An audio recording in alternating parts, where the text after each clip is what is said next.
Hey everybody, I'm Nikki Vachon. I'm a college access counselor with Finance Authority of Maine, pronoun she, her. So glad you joined us. I would like to give a shout out to have people join our mailing list, famaine.com/join, but also to follow us on social media because it's a big change. So a lot happening right now.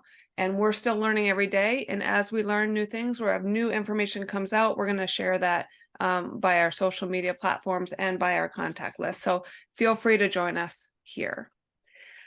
Okay, everyone take a deep breath, including me. This is a massive change. So we're going to talk about FAFSA simplification. This presentation is designed to be a broad overview, right? So this is going to be like the why, what, and when. Just to give us an overview, but it's also filled with a lot of teasers. So we want to make sure that you all either stay tuned with us, or if you're watching a recording, watch the further recording because that's going to be a deeper dive into these things. But also, this is going to be the good news. Mila mentioned a few minutes ago that this is a massive change, but it's all the things we wanted. When we were thinking, man, I really wish the FAFSA did this, like a lot of these changes are happening. So this is the good news, and we don't always get the good news to share, right? So this is going to be, I'm gonna pepper this in, okay? All right, so FAFSA simplification, what is it? This is a complete overhaul of the FAFSA process. This is not just we tweaked it like we've been in the past, we moved some things here and there. They like burned it down, they're starting from the ground up, okay? So it's going to be a massive overhaul. The goals of this, federal student aid really wanted a streamlined process with a completely redesigned form. They want to use already existing data to reduce the number of questions. Y'all, they trimmed this down. This is going to be a lot less questions. Another goal was to have expanded eligibility and transparency. Students can find out what they're eligible for before they even file. So this is another big deal. And we really needed a more secure and stable platform. So I think a lot of us have been frustrated before with, little glitches in the system. This hopefully will take care of that. Why the changes? So there were multiple pieces of legislation that passed, significantly as the Future Act and the FAFSA Simplification Act. The Future Act was kind of a big deal because it allowed federal student aid to get data directly from the IRS. And this is a little bit different than that IRS data retrieval system. I'm going to talk about this in a little bit, but it takes out the middleman in the system. So that was kind of a big deal. The FAFSA Simplification Act introduced significant changes to the FAFSA. They changed the form, they changed how the students and parents are going to fill out the application, and they changed the whole eligibility calculation. So kind of a big deal. When is this going to happen? Well, I don't know if you guys have noticed, but a lot of these changes have already taken place, right? Full implementation is going to occur on the FAFSA that opens this fall. These changes are so massive that the 24-25 FAFSA, which we were kind of thinking was going to open October 1st, like it always does, it will be open sometime in December. Literally, those are the words that are coming. It'll open sometime in December. We don't have a date yet. So I think the biggest, the lead of the news story today is that the FAFSA is going to be delayed until December. But after that, going forward, we're going right back to October 1st. So keep in mind, we're going to update you as soon as we know. The new FAFSA is being referred to as Better FAFSA, Better Future. So when you see this logo, what we're talking about is FAFSA simplification. Okay, so we're still on the when. These are changes that happened for the 23-24 FAFSA. I don't know if you've noticed that the selective service and the drug conviction questions have been gone. They're gone. They're not there anymore. They were still there for the last FAFSA, the 22-23 FAFSA, but it really didn't do anything. They just couldn't act fast enough to get it off the form, but now it's gone. There are changes to the wording. So the cost of attendance components were room and board. Now they're food and housing. There's been some other changes of wording too. But the expanded Pell eligibility for incarcerated students really kind of opened this up. This is the first time since 1994 that other than provisional colleges and prisons were had this agreement to allow students who are incarcerated to get the Pell Grant. Now this is going to be expanded. I want to keep in mind that folks that want to participate in this, that not all colleges participate in this program and not all prisons participate as well. So there's a lengthy process to be approved for this situation. So not everyone is there yet, but this really did expand it. Okay, so also changes in words, something to keep in mind that professional judgment has always been around, and this is where people in the financial aid office were able to use their professional judgment to make changes in the FAFSA on behalf of the student. And this is really in a situation where something happened financially that maybe the FAFSA really didn't reflect the family's ability to pay. So maybe they lost a job or recently became divorced, or there was a situation where the student they're not meeting all the criteria to be an independent student, but their situation really justified to be considered independent. The financial aid office could do what's called a professional judgment. This has now been kind of separated into two different categories. Special circumstances are when the financial aid office can make changes to data elements. So basically, if someone has lost a job or have unusual expenses, recently been divorced, this is going to be considered a special circumstance. An unusual circumstance is going to be when the aid administrator can do what's called a dependency override. And this is where that student doesn't really meet the qualifications within the FAFSA, all those questions that we ask to figure out if someone is dependent or independent, they don't meet those qualifications to be considered independent. The financial aid administrator can use a dependency override to consider them independent. And this is called an unusual circumstance. So this might be a situation where the parent has abandoned them, the student left the household because of abuse, or maybe the parent's incarcerated. There's a lot more reasons. I wanted to give you examples of both. So just keep in mind these two new terms. All right, did we mention we were going to have some polls? All right, so we're going to launch a poll, see how we're doing. Can we see this, Florica? Can you tell if this is rolled? Okay. Yep, I can see it. Thank you so much. Student's parent is incarcerated. This would be considered a special circumstance or unique circumstance. Didn't know we were going to do like a little pop quiz, did we? I like to keep you guys on your toes. All right. I'm going to end the poll. I'm going to share the results. You guys are so good. This would be a unique circumstance. So this is where if a student didn't normally meet the criteria to be considered independent, if the student's parents incarcerated, we could consider this for a dependency override. This is a unique circumstance. So thanks for playing with me. I have more coming. Love that. All right. So let's talk about changes for the 24-25 FAFSA. The FAFSA that's going to open sometime in December. I like to do my little air quotes. Goodbye, EFC. The expected family contribution is no more. I have never loved the wording of this. It's now going to be called the Student Aid Index, which I think really takes some of that anxiety out, that when parents or students saw that their family was expected to contribute a certain amount and that number was way out of reach, a lot of times that wasn't what a student would pay anyway. So the wording has changed. It's now going to be Student Aid Index, which I think really better suits what this really is.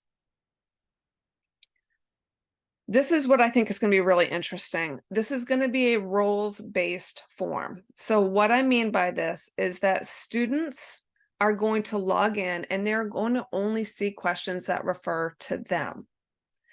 If a parent is going to be putting their information on a FAFSA because their student is dependent. Parents are going to log in and see only questions that apply to them. They're going to be operating as separate silos. So we've all worked with a parent who said, I'm not going to do the FAFSA because I don't want anyone to see I don't want my student to see the data. It doesn't matter. It's not going to happen anymore. When a parent logs in, they only see questions about themselves.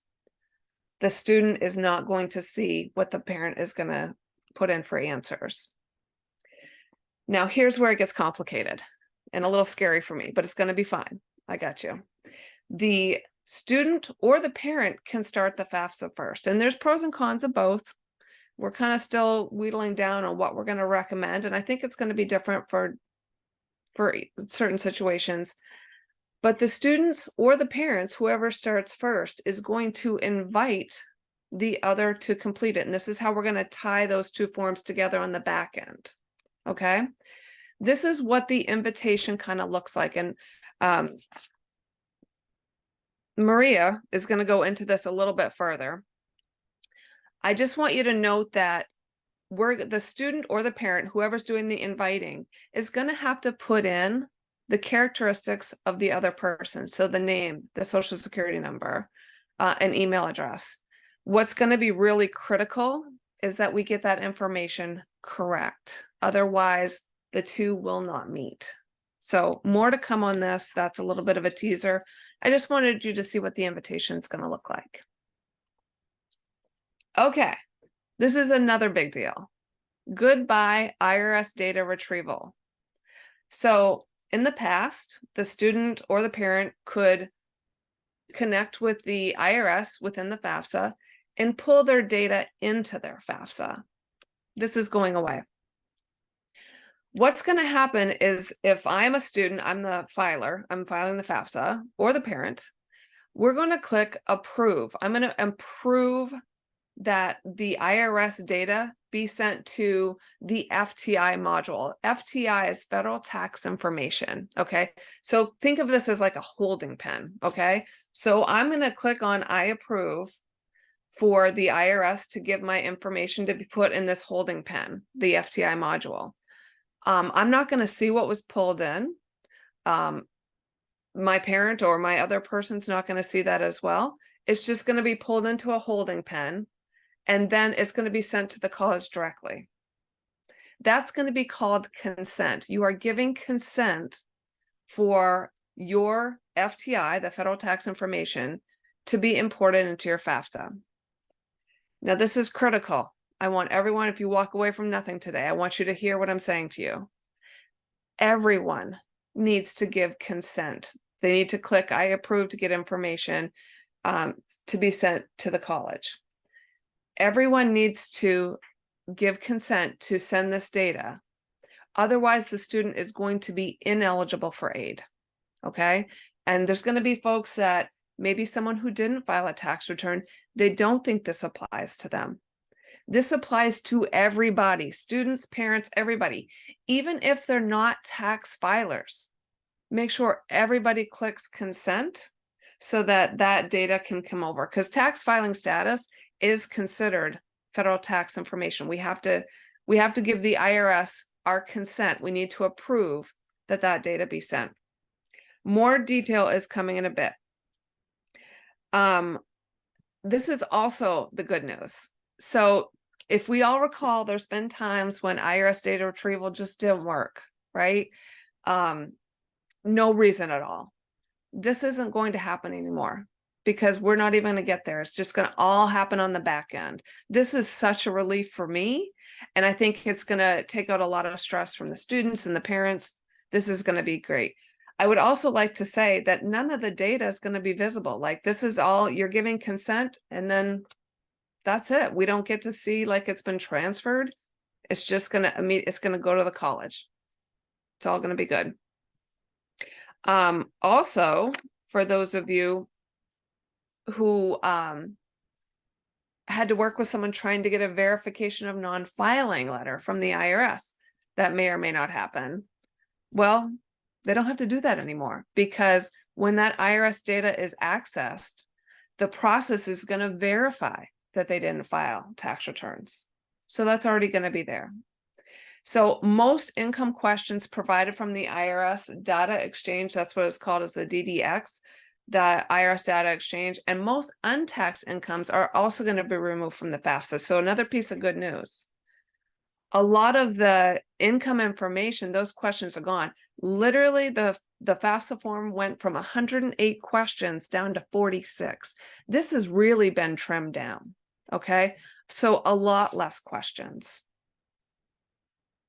All right, quiz time. Are we all ready for this? Let's do a new poll. All right, Florica, we can see that okay? Yep, perfect. Perfect. Who needs to provide consent on the FAFSA? Tax filers, non-tax filers, or both tax filers and non-tax filers? All right, I'm going to end the poll. You guys have been paying attention. Everybody, both tax filers and non-tax filers, everyone needs to give consent. They all need to click approve. Otherwise, that student is not going to be eligible for aid. So great job, everybody. All right, let's move on. So good. I love a pop quiz. This is great. Okay, so Pell Grant eligibility has also been expanded, and it's way more transparent, okay? There's going to be 3 pathways to figure out if a student can get a Pell Grant or how much their Pell Grant is before they even file. Before they even file, they're going to be able to know what they're eligible for, which I feel is amazing. Mila's going to go into this in much greater detail. I just want you to know there's going to be 3 pathways. Students are going to be eligible for maximum Pell, a calculated Pell, which could be 0 Pell, or minimum Pell. And Mila's going to do this before, but there have been students in the past who, you know, feel like they're just not going to get anything anyway, but in fact they can figure out before they even file the FAFSA. So this is good news. This is going to be a lot of a help to relieve some of that anxiety.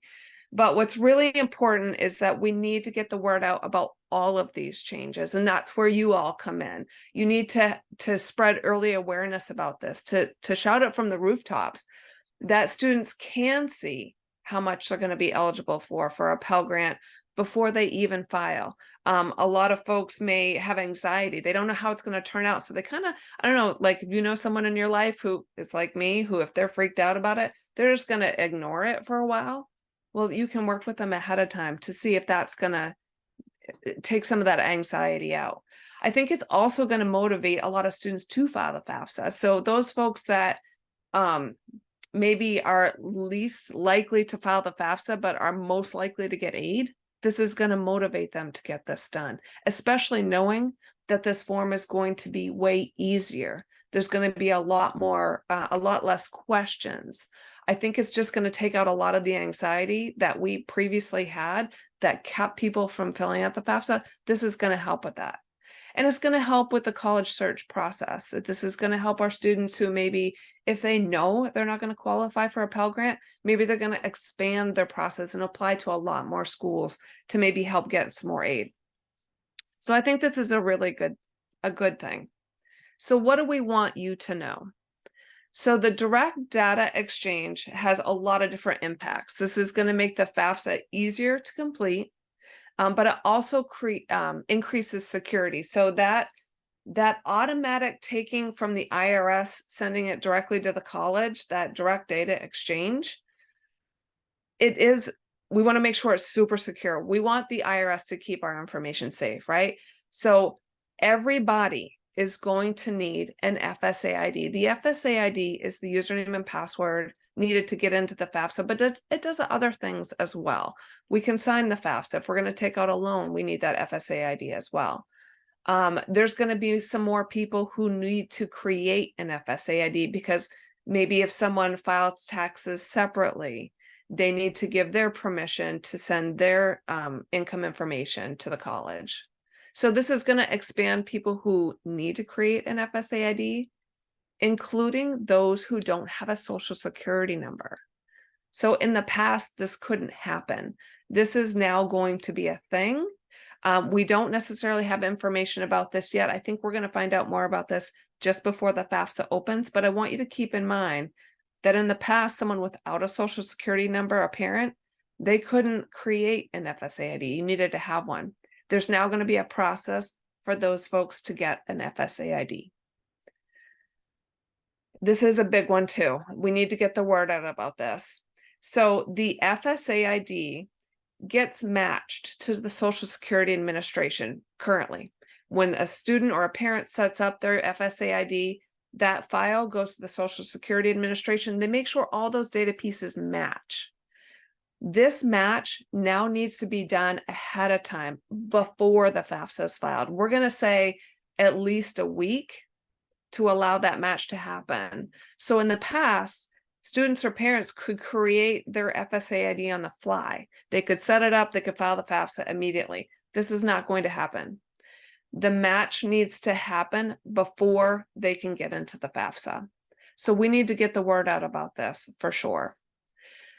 This is going to be a role-based form. Like I said before, students are going to have their role, parents are going to have their role, but it's going to require that they work together to make sure that they invite each other with the right information. So we're going to make sure that students and parents know that they are going to have separate pieces of the form, but they will need to work together to invite each other so that those two pieces can match up. Two-factor verification is going to be required for everybody. So when I log into my FAFSA that I fake file every year, I need to get a text or an email with a 6-digit code that really verifies my identity. Remember how that we needed a really secure way to make sure that we're giving access? That two-factor authentication is another step to make sure this is really secure. Everybody is going to need to have an email address. In the past, you could have either a cell phone or an email address. Now we need to make sure everybody has an email address. So that's going to be required. And that invitation to help fill out the FAFSA, if the parent starts, they're going to invite their student to do their piece or other way around. That information has got to be correct. We've got to have the correct social security number, the correct legal name. I'm not sure my kids know my legal name. They know me as Nikki, but my legal name is Nicole. So we need to make sure when we're inviting folks, that data has to be correct. All right. Quiz time again. Love a quiz. All right. When should a student or a contributor, I didn't use the word contributor earlier. A contributor is anybody who needs an FSA ID. When should they do this? Immediately before filing the FAFSA or at least a week before they intend to file the FAFSA?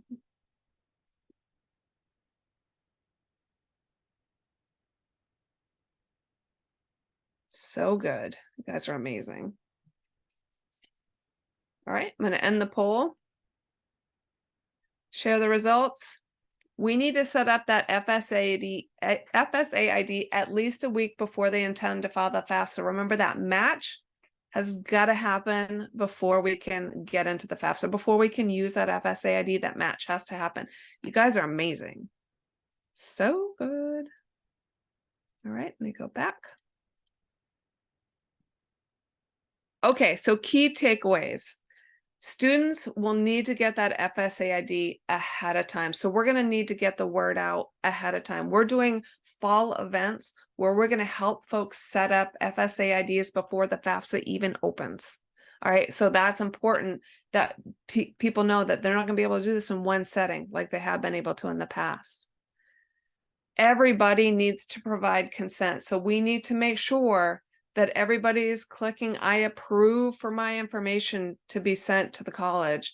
Otherwise, the student is going to be ineligible. They're going to think they filed the FAFSA. They're going to think they got it done.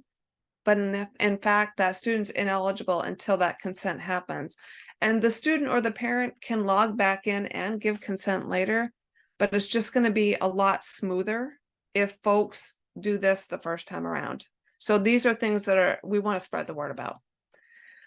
Different information is going to be needed depending on the situation. So in order to make this FAFSA a lot easier, a lot of those dependency questions are for those people in unusual circumstances.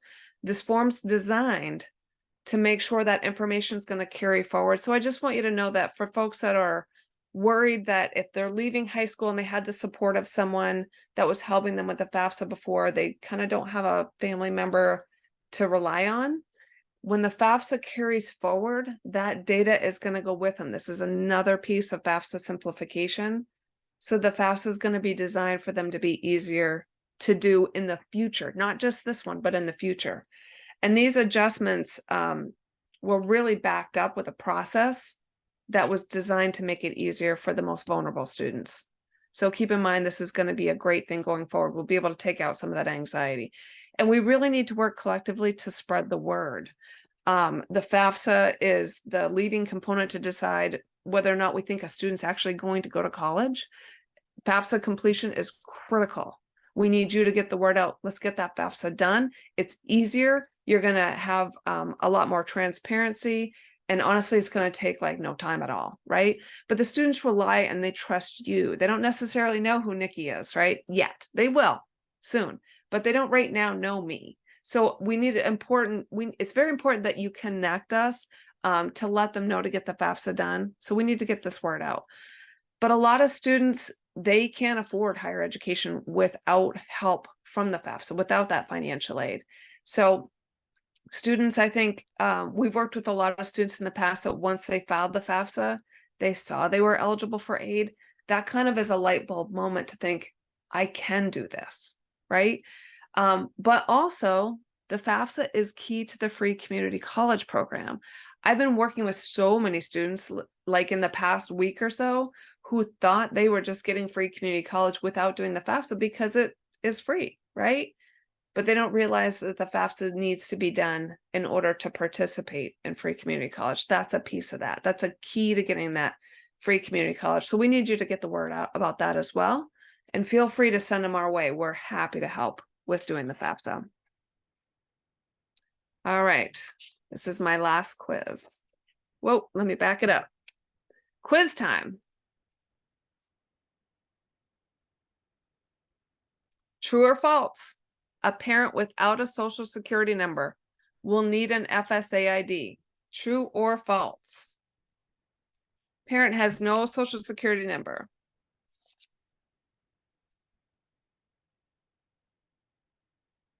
Hope I'm not doing this too quickly. But you guys got this. True. A parent without a social security number will now have a pathway to get an FSA ID, and this will probably be available, I'm going to say closer to when the FAFSA becomes open, and we'll share information about this on our social media and our communications out there, so make sure that you sign up and start following. All right. So how we're going to help you all. We got your back. I know this is going to be a lot. Today's session, later on, Maria and Mila are going to go into a much deeper dive about these pieces. Remember this broad overview. We're going to do future trainings. Mila mentioned that we're going to be doing the third Friday of each month. We're going to have 4 FAFSA Fridays. It's going to be at 1 p.m. You can register at famemaine.com/events to sign up for those. We're going to do in the fall financial aid and FSA ID creation session. So if you have not asked us to come and do that for you, please contact us. But we're also going to have regional statewide sessions. So go to our events page to see that as well. We have a website dedicated to FAFSA simplification. If you go to famemaine.com/FAFSA, you can choose which year you want information about. 24-25 FAFSA, that's going to be open sometime in December. We're going to have a lot of this information that we're sharing today. We've got a bunch of resources available to you. We've got flyers about FAFSA simplification. This will help you spread that good news that students may have anxiety about filling out the FAFSA. This will help relieve some of that stress for them. We have updated our publication called Pay and the FSA ID worksheets to include new words. Like I said a little bit earlier, the word contributor, that's someone who needs to put their information on the FAFSA. That, we've included that in our FSA ID worksheets, the directions that we have for them to set up an FSA ID and to document their information. Those have been updated. So if you have old pay or old FSA ID worksheets, let's get rid of those and let's order new publications. You can do that at famemain.com/publications. And also, I believe it's on the FAFSA website as well, on the famemain.com/FAFSA. Encourage your students and parents to sign up to get texts and emails from us. I've been telling seniors right now, like, you all are going to be the guinea pig this year. You're going to be the one where things are going to be a little bit different. If they get text or emails from us, we're going to tell you when it's time to act. So please share famemain.com/join so they can sign up to get communications from us. Okay.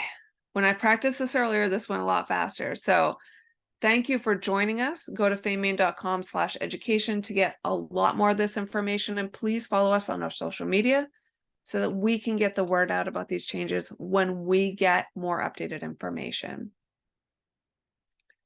Okay, so I'll invite my team to come back. Is there any questions that came up that we want to hit on now? Because I'm a little bit ahead of time. Good job, Nikki. Thank you. That was great. I have a stupid question. I know that I'm answering questions, and Maria chimed in for some too, in the Q&A. Will you remind me? I know panelists can see them. I'm going to open up the chat again. Can individuals see when questions are being asked and answered? And I know I should know the answer to this. I'm fairly certain they can. I'm hoping so. Yes, okay. A resounding yes. Well, it's weird because when I answer them, it will say only hosts and panelists can see the question. So that just made me take pause because that's how I thought it worked. So, okay. So hopefully you saw the answers to the questions that were asked, and we'll continue to answer those. And we will compile commonly, frequently asked questions. There's definitely some trends, and we will put those in writing back to you so that you will have those as a resource. You may be familiar with the fact in the past, that we have done a Q&A specifically for educators. That is one document that we do not have updated yet because it's a little bit more detailed, but we will have that for you again. So, so keep asking your questions. That's fabulous. We've got a question about students that are low income and may not have internet, computers, smartphones. Can they still file by phone? See, that's one of those questions I do not know the answer to. We do know some things about how the process is changing. For example, I'm just going to throw this out there. There will no longer be a signature page. So that option is gone. Parents either need to have an FSA ID, which is why everyone will need to get an FSA ID. If that can't happen, they can file a paper FAFSA, completely do a full paper FAFSA, not online FAFSA, and they can sign it that way, but their identity will still need to be verified. So I think that would be one to recommend they come to one of our sessions and sit with a device, and, if possible, that, let the school or FAME assist. Our statewide events will have devices for them. Yep. Bonnie is asking how the paper FAFSA will be accessed. We are believing, cannot confirm this, but we do believe that it will be available on the website just like it has been. But we have draft copies of it. So I'm making myself notes as we go through today. I will share the most recent draft of the paper FAFSA. Now, the only thing I will say about the paper FAFSA is it is structured very differently than the online FAFSA. And one of the things that we'll share this afternoon is different trainings that are coming up. And so at the end, we'll share the link for this. But Federal Student Aid is doing a FAFSA demo on Thursday at 1 o'clock. And so we're going to share that link later today. If you can't be here later today, let me know, and we'll send, I'm going to put the link right in the email. Because then you're going to be able to see kind of the flow of the FAFSA. So just keep in mind that the flow of the FAFSA online and the flow of the paper application are very, very different, but they are the same questions, generally speaking. Made a note of that as well, Mila. Okay, thank you.